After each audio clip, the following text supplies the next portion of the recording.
Aujourd'hui, nous sommes dans un sujet extrêmement particulier, monsieur le DG, que vous avez trouvé, certes, à la maison, à l'ARCOP, mais que vous avez soulevé aussi haut que possible dans vos réflexions. À chaque fois qu'on a une réunion, vous rappelez que le pourcentage dédié à la femme est en train d'attendre. Il faut qu'on se lève pour que les femmes puissent le prendre. Madame le ministre d'État, voilà la situation. Il a été décidé par décret que les femmes puissent avoir, comme vous le savez mieux que moi d'ailleurs, spécifiquement 2% en plus de ce qui leur revient comme tous les autres acteurs. Mais que spécifiquement aux femmes, qu'on réserve 2%, ça nous est dédié. Malheureusement, on n'a pas pu aussitôt commencer à sensibiliser les unes et les autres dans les domaines d'intervention où elles se trouvent, pour qu'on puisse s'organiser. Parce que là aussi, c'est la responsabilité de nous tous, comme tu sais nous dire la vérité, Madame le ministre d'État. Nous devons nous organiser pour aider l'ARCOP à nous aider à prendre ces 2% de marché public, qui nous revient de droit comme ça revient à tout citoyen. Nous avons des domaines, Madame le ministre d'État, concernant l'alimentaire, concernant les lingeries, concernant l'entretien, concernant les décorations. Il n'y a pas que ça. Mais au moins, il y a des domaines spécifiques sur lesquels les gens s'appuient et vont compétir à l'ARCOP, à nos frais et à notre sueur. Comme par exemple, excusez-moi, moi qui dispose d'une usine qui fait des céréales à grande quantité.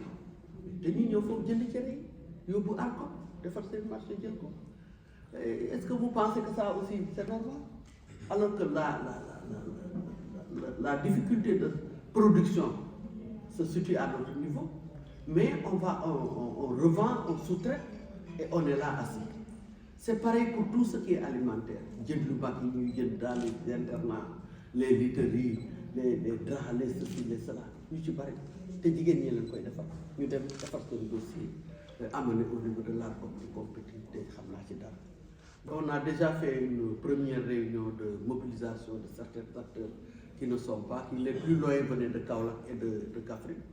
Mais je pense qu'il faut continuer ce travail de massification et de conscientisation de tout le monde pour au moins, si on ne peut pas prendre tous les domaines, on identifie une dizaine de domaines dans lesquels les femmes elles font tout dans ça et qu'on se prépare à présenter des dossiers bancables, viables, pour pouvoir gagner des ressources au niveau de l'ARCOP. C'est pour moi un réel honneur au nom de ONU Femmes de vous souhaiter la bienvenue à cet atelier thématique sur l'accès des femmes à la commande publique, organisé conjointement avec l'autorité de régulation de la commande publique, qui est un partenaire de ONU Femmes, avant qu'elle soit ARCOP, du temps où c'était ARMP, parce que cette aventure a commencé en 2019-2020. Je voudrais en premier lieu donc remercier chaleureusement le gouvernement du Sénégal pour son engagement constant en faveur de l'égalité entre les hommes et les femmes, ainsi que l'ensemble des institutions ici représentées, dont la présence témoigne de l'importance stratégique de cette rencontre. Mesdames, Messieurs, l'égalité du genre n'est pas seulement une question de justice sociale, mais c'est un levier puissant de croissance économique, de bonne gouvernance et de développement durable. Les marchés publics représentent une part significative des dépenses publiques. Pourtant, partout dans le monde, le Sénégal n'y fait pas exception. Les entreprises dirigées par les femmes restent largement sous-représentées, quel que soit l'endroit où on se situe au monde, dans l'accès à ces opportunités économiques majeures. Les femmes, selon les évidences scientifiques à notre disposition, au niveau worldwide, au niveau mondial, gagnent moins de 2% de la commande publique globale. Certains vous diront même que c'est 1% à peu près au niveau mondial. Et donc les obstacles sont connus. On a une méconnaissance des procédures, un accès limité à l'information stratégique, des contraintes de financement et de garantie, et une faible intégration des femmes dans les chaînes de valeur publique. Et pourtant, le potentiel est immense. C'est présentement pour répondre à ces défis que Unifam, à travers le projet Affirmative Procurement, accompagne le Sénégal dans la promotion d'une commande publique plus inclusive et sensible aux gens. La commande publique sensible aux gens ou Gender Responsive Procurement, comme on voit souvent dans les documents, ne signifie pas favoriser indûment les femmes. Elle signifie corriger des déséquilibres structurels, garantir l'équité, améliorer la transparence et élargir la base des acteurs économiques. Autrement dit, c'est une commande publique pour un meilleur développement. Cet atelier marque à cet effet une étape extrêmement importante. Il vise à partager les connaissances et les outils en matière de commande publique, sensibles aux genres bien sûr, promouvoir des instruments tels que la plateforme Appel, et là nous félicitons encore le directeur général et toute son équipe pour cette plateforme Appel, vulgariser le guide des soumissionnaires pour les femmes entrepreneurs afin de rendre les procédures plus accessibles et plus compréhensibles. Mais surtout, cet atelier se veut un espace de dialogue franc et constructif entre les autorités contractantes, les organes de régulation et de contrôle, les institutions de financement et les femmes entrepreneurs elles-mêmes. Je tiens à souligner l'importance stratégique de l'installation du bureau d'assistance à la commande publique au sein de ADPME, qui est en train de faire un très bon travail. Je rappelle que sur les pays que nous suivons, parce que nous sommes au Nigeria, au Mali, au Sénégal et en Côte d'Ivoire, il n'y a qu'au Nigeria et au Sénégal qu'on a mis ces bureaux. Les autres pays vont certainement s'inspirer de ce qu'on a fait. De même donc que l'implication des corps de contrôle et des institutions de gouvernance économique, qui est cruciale pour garantir une approche systémique, crédible et durable de l'intégration des genres dans la commande publique. Mesdames, Messieurs, au cours de ces 2 jours, nous attendons de cet atelier des recommandations concrètes et opérationnelles, des engagements institutionnels clairs et surtout l'élaboration et l'adoption d'une feuille de route nationale pour renforcer durablement la participation des femmes à la commande publique. Unifam réaffirme ici par ma voix son engagement à continuer de travailler étroitement avec l'État du Sénégal, l'ARCOP, les partenaires techniques et financiers, le secteur privé et la société civile, afin que les avancées politiques et réglementaires se traduisent par des résultats tangibles pour les femmes sur le terrain. Permettez-moi de conclure en rappelant une conviction forte. C'est la suivante. Lorsque les femmes accèdent équitablement aux opportunités économiques, c'est toute la société qui progresse. La forte mobilisation de ce matin témoigne de l'intérêt convergent que nous portons à la question de la nécessaire endogénéisation de la commande publique au Sénégal, avec à la clé une meilleure implication des femmes à la réalisation des commandes de l'État. Durant toute la préparation de cette rencontre et de cet atelier, nous avons senti l'engagement de notre partenaire ONU-Femmes, dont les équipes ont travaillé en parfaite collaboration avec mes collaborateurs pour la tenue de cet atelier qui est à la fois historique, mais qui est également porteur d'espoir pour l'avenir d'une commande publique beaucoup plus inclusive et particulièrement sensible aux genres. Mesdames et messieurs, comme vous le savez, le référentiel Sénégal 2050, l'agenda national de transformation, ambitionne de faire du Sénégal un pays souverain,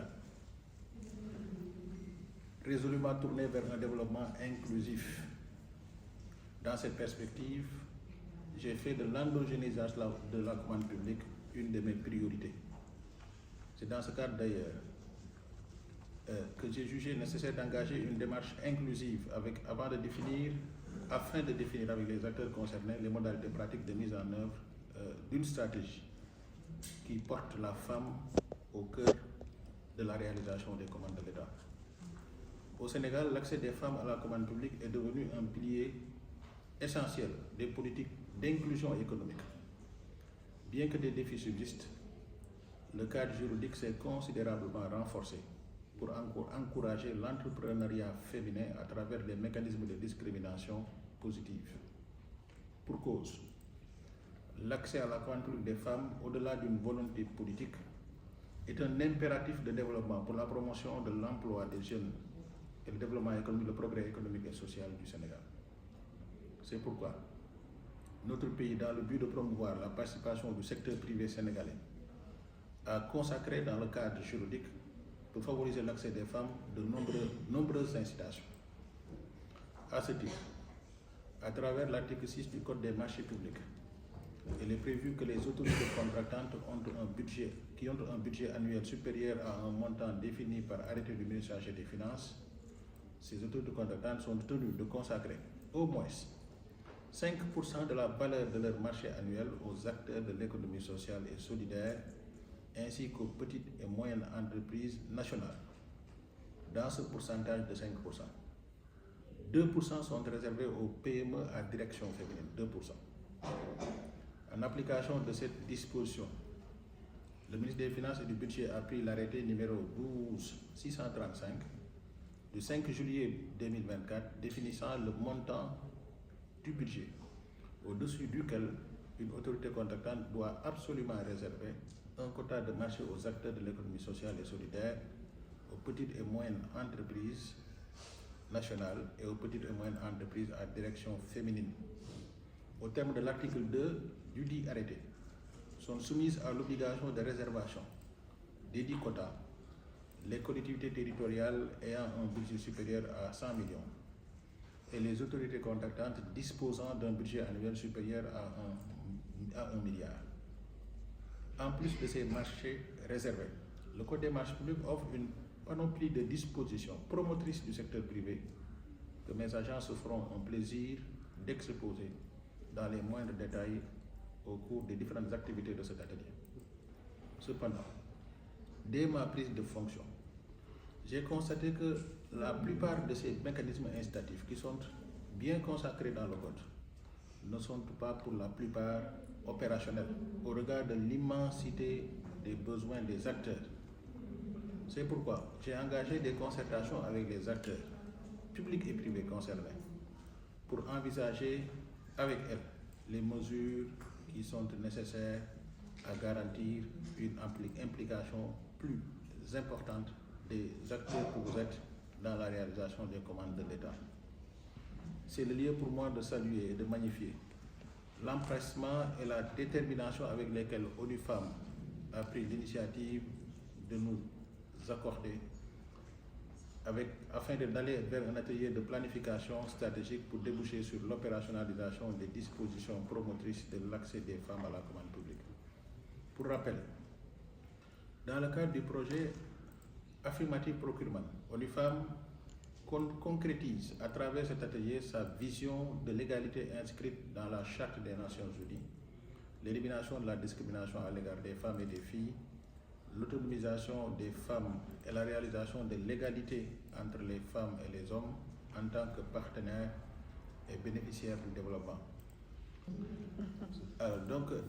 C'est dans cette optique qu'ONU Femmes, plaçant le droit des femmes au cœur de ses missions, a toujours travaillé en parfaite collaboration avec l'ARCOP pour faciliter une meilleure compréhension de la commande publique sensible au genre, mais également pour la mise en place d'un cadre de concertation entre autorités contractantes, organes de régulation et femmes entrepreneurs. Je ne saurais terminer sans saluer l'engagement du ministère de la Femme et des Solidarités pour l'amélioration des conditions sociales et économiques des femmes à travers la mise en œuvre de politiques de développement et de promotion du respect de leurs droits fondamentaux, mais également la protection contre toute forme de discrimination à leur égard. Au regard de vos missions assignées par le chef de l'État, Madame la représentante du ministre de la Femme et des Solidarités, vous œuvrez inlassablement pour le renforcement de l'autonomisation des femmes, notamment en promouvant leur accès au financement, en renforçant leur capacité de gestion d'activités économiques en rapport avec les ministères en charge des finances, de la microfinance et des petites et moyennes entreprises. Mesdames et messieurs, chers invités, nous sommes conscients que les femmes rencontrent d'innombrables difficultés dans leur expérience entrepreneuriale. Déficit d'information, capacité technique dans le montage de leur dossier de soumission, l'accès au financement, pour ne citer que celle-là. Comme je l'ai dit tantôt, le cadre juridique actuel favorise la réalisation des objectifs des femmes en termes d'activité entrepreneuriale. Donc, objectif qui consiste à la fois à créer des entreprises, des emplois, des richesses, tout en répondant à leurs besoins sociaux. C'est dans cette optique que, conformément à l'agenda de transformation systémique, ainsi que le projet Affirmative Procurement, nous devons, dans le cadre de cet atelier, identifier les difficultés et contraintes d'accès à la commande publique. Vous devez les identifier. Identifier les autorités contactantes avec lesquelles vous interférez le plus souvent. Ça aussi, c'est important. Définir les conditions et l'opérationnalisation de l'ensemble des mécanismes incitatifs qui sont consacrés par le Code des marchés publics. Et fort de tout cela, nous vous invitons à formuler des recommandations concrètes en ce qui concerne les modalités permettant de mettre en œuvre les solutions qui seront dégagées. Nous vous invitons également à définir un mécanisme aussi important de suivi-évaluation de la mise en œuvre de l'ensemble des recommandations que vous aurez retenues. Mesdames et messieurs, cette rencontre n'est pas une activité de tourisme. Nous vous invitons à réfléchir à haute voix pour mettre en évidence l'ensemble des difficultés qui entravent une meilleure participation des femmes à la réalisation des commandes de l'État. Ces entraves-là, il faudra les identifier. Et dans le cadre de réflexion collective, il faudra également proposer des solutions que nous prenons l'engagement de mettre en œuvre pour vous placer, vous, en tant que femme responsable d'entreprise, au cœur des commandes de l'État. C'est avec un réel plaisir que je procède au nom de Mme Maimouna Dièye, ministre de la Famille, de l'Action sociale et des solidarités, à l'ouverture de l'atelier thématique sur l'accès des femmes à la commande publique.